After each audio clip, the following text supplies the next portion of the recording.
अस्सलाम वालेकुम नाज़रीन, मैं Salman Jilani 3P news network की टीम के हमरा इस वक्त मौजूद हूँ डिस्ट्रिक्ट ईस्ट के थाने PIB कॉलोनी में, जहाँ के SHO हैं इंस्पेक्टर मलक अशफाक। आइए उनके पास चलते हैं, उनसे बातचीत करते हैं और जानते हैं कि यहाँ का चार्ज संभालने के बाद अब तक उन्होंने कितनी कार्रवाइयाँ की हैं, अब तक कितनी हिरासत अमल में आई है और अब तक किस तरीके से उन्होंने इस इलाके के अंदर स्ट्रीट क्राइम को और मंशियात को कंट्रोल किया है। अस्सलाम वालेकुम सर। वालेकुम सर कैसी तबीयत है सर आपकी? अल्लाह का करम बिल्कुल ठीक ठाक। सर मैं सबसे पहले ये जानना चाहूंगा कि आपको यहाँ का PIB कॉलोनी का चार्ज संभाले हुए कितना टाइम हो गया?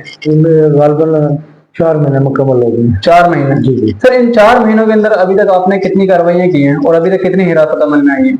हमने सबसे पहले तो सरान बाला की तरफ से हमें टास्क मिले मनशियात के हवाले से, उस पर काफ़ी हमने जो है ना कार्रवाइयाँ की, तो काफ़ी हद तक कंट्रोल है मनशियात जो है ना, जैसे पहले था ना अभी बिल्कुल हमने इस पर कंट्रोल किया और मजीद और कार्रवाइयाँ कर रहे हैं। फिर गुटखे मावे का इशू था, बिल्कुल हमारे इलाके में 0 टॉलरेंस है और जो लिस्ट में नाम थे उसमें काफ़ी बंदे हम अरेस्ट कर चुके हैं और बस इसी पे स्ट्रीट क्राइम ना होने के बराबर है, बहुत कम है, लेकिन उस पर भी काफ़ी हमने मुसलमान पकड़े जेल में भेजे हैं। सर ये बताइएगा कि ये तो हो गया ये इन 4 महीने का, सर इसके अलावा आपने कराची के अंदर अभी तक कहाँ कहाँ ऐसे जो काम किया है और अभी अगर उस टाइम पीरियड के अंदर आपने कोई कार्रवाइयाँ की हो, कोई एक यादगार मोमेंट हो तो उसके बारे में थोड़ा बताएं। उसमें सबसे पहला थाना मेरा जुबान टाउन में था, तो वहाँ हमने तकरीबन 11 महीने 26 दिन मेरी पोस्टिंग रही, तो वहाँ कम से कम हमने 380 मुसलमान जो है खासकर जो स्ट्रीट क्रिमिनल थे वो अरेस्ट किए, मनशियात के हवाले से काफ़ी मुलजम अरेस्ट किए, मोटरसाइकिल लिफ्टर। फिर उसके बाद मेरी पोस्टिंग थी बोर्ड बेसन में, तो वहाँ जो चाइना कॉन्सर्ट वाला वाक़या हुआ था, नहीं ऐसे जो था और तो वहाँ पे आप ऐसे चल जी जी, ये 3 दहशतगर्द मारे गए थे, ये मेरे अफसरान मेरे साथ थे, मेरी टीम थी, ये हमने इनकाउंटर किया था, वो मेरी मदद में मुकदमा लग था। उसके बाद मैं SHO पाक कॉलोनी था, तो वहाँ हमारा कांस्टेबल शहीद हो गया था, तो फिर जो शहीद करने वाले मुसलमान थे हमने उनको इनकाउंटर किया था, वो इनकाउंटर में मारे गए, उसमें 2 अरेस्ट हैं। सर अभी आप इंस्पेक्टर रैंक के ऊपर हैं, आपको इस रैंक पर आने तक कितना टाइम लगा और आप सिंध पुलिस में कौन से सन के अंदर आए थे? मैं 88 में कांस्टेबल भर्ती हुआ था और अभी मैं अल्लाह के फल से आपके सामने इंस्पेक्टर हूँ, तो प्रमोशन जो मेरिट पे हमें मिले कांस्टेबल से लेकर इंस्पेक्टर तक। अब तो 1/4/29 का रिटायरमेंट अल्लाह के फजल से 4 साल बाद मतलब रिटायरमेंट होने वाली है।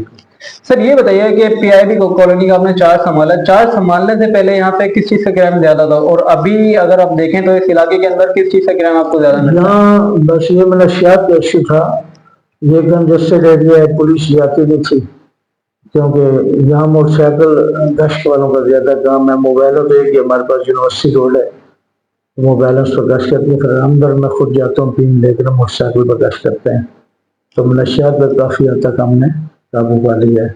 और वो जो मनशियात वाले मलकान थे जिनके अड्डे चलते थे वो भी यहाँ से भागे हुए हैं ना, मतलब वो यहाँ से भाग चुके हैं। जी अभी हमने पक्की पिस्टन वहाँ लगाई है ना। मतलब आपका कहना ये है कि यहाँ पे अभी स्ट्रीट क्राइम भी 0 है और ये जो मंशियात वगैरह उसकी भी 0 टॉलरेंस है? जी बिल्कुल। सर ये बताइए कि आपको आपके सीनियर ऑफिसर्स की तरफ से किस तरह का फीडबैक मिल रहा है? आप जो कार्रवाइयाँ कर रहे हैं, स्ट्रीट क्राइम कंट्रोल कर लिया, मंशियात वगैरह, तो उसके ऊपर आपको किस तरीके से अप्रिशिएट किया जा रहा है? उस पर अफसरान जो हमारे SSP साहब, DIG साहब, एडिशनल साहब हमें अप्रिशिएट करते हैं, वगैरह सस्टेज देते हैं, अच्छी कार्रवाई है और इसी जज्बे से हम जो है ना मजीद कार्रवाइयाँ कर रहे हैं और करते रहेंगे इंशाल्लाह जब तक सर्विस है। सर पाक कॉलोनी के अंदर जब आप SHO अपॉइंट थे तो वहाँ पे एक इंसिडेंट पेश आया था, एक सिपाही के शहीद होने का, तो सर उसके बारे में अगर आप थोड़ा बताएं। उसमें ऐसा है कि मैं SHO पाक कॉलोनी था, तो कांस्टेबल जो मोटरसाइकिल गश्त पे 3-6 फौज के जवान थे, उसमें एक ने मुझे फ़ोन किया, जिशान नाम था गालबन उसका नाम, तो बोला सर ऐसे निहाल को गोली लग गई है ना, डाकुओं से मुकाबला हुआ था। तो उस पर फिर मैं फौरी वहाँ पहुँचा, उनको अस्पताल ले गया सिविल, तो दौरान इलाज गोला को प्यारे हो गए थे, शहीद हो गए थे, तो गोली ऐसी जगह लगी थी कि उनका गोली अगर आप बताएं कहाँ लगी थी? वो हार्ट पे लगी, डायरेक्ट हार्ट पे। जी। तो फिर उसके बाद हमारे पास IT ब्रांच की अच्छी टीम थी, राना सलमान साहब थे, SSP जावेद साहब थे, तो उन्हें उसमें बड़ी हमारी रहनुमाई की।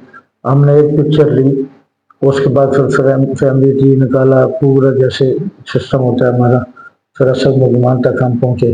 वो पकड़े गए थे? जी जी, वो 2 उसमें पकड़े गए, अभी जेल में है, और एक इनकाउंटर में मारा गया था, उसका फयाज शाह नाम था।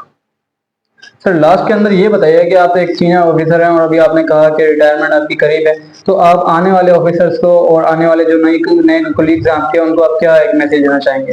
उनको यही हम मैसेज देंगे कि अपनी ड्यूटी ईमानदारी से करें, और किसी जैसे रवायती पुलिस होती है इस चीज़ से परहेज करें, इलाके के लोगों से खुश असलूबी से पेश आएँ, किसी से बदतमीजी नहीं करें, और ख़ास करके जो गंदे लोग हैं, गंदे काम करते हैं, उनके साथ बिल्कुल किसी किस्म का उनसे रब्ता नहीं होना चाहिए, और पक्के प्रोफेशनल पुलिस अफसर बने, और अच्छे काम करेंगे तो अफसरान इनाम भी देता है, गलत काम करेंगे तो उसका अंजाम गलत होता है, और हमारा यही मैसेज है। ठीक है sir, thank you so much. तो नाज़रीन, ये थे SHO PIB colony inspector Malik Ashfaq. आपने उनको देखा और उन्हें सुना भी। हम मिलेंगे फिर एक नई वीडियो के साथ, नई इन्वेस्टिगेशन के साथ और इसी तरह की एक नई कहानी के साथ। तब तक अपना ख्याल रखिएगा और कमेंट सेक्शन के अंदर अपनी राय से आगाह करना मत भूलिएगा। अस्सलाम वालेकुम।